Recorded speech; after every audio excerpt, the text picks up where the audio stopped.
Ito namang si Senador Win Gatchalian, mga kabrigada, may paalala sa mga hensang sasabak sa nalalapit na budget deliberation. Mula sa Senado, Brigada Ann Cortez, ibrigada mo! Brigada Live Report. Pinayuhan ni Senate Committee on Finance Chairperson Senator Win Gatchalian ang bawat ahensya na siyang dadaan sa kanyang budget deliberation na maghanda na ngayon pa lang.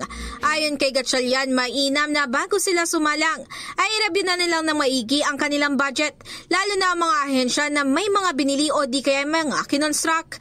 Dagdag pa niya, dapat ding idetalye naman ito ang kanilang mga lump sum items na nakapasok sa kanilang proposed budget upang hindi mabutasan.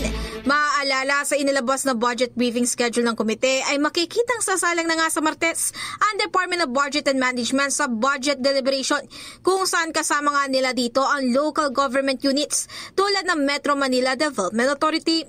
Samantala sa Miyerkules naman sasabak ang Office of the President at maging ang Commission on Elections. In the heart of changing lives, ako si Brigada Ann Cortez ng 105.1 Brigada News FM Manila, The Music News Authority. Brigada Balita. Ang bahaging ito ay hatid sa atin ng Yummy-Vit ES3 Syrup. Simulang tuparin ang pangarap ng iyong anak. And stunting now,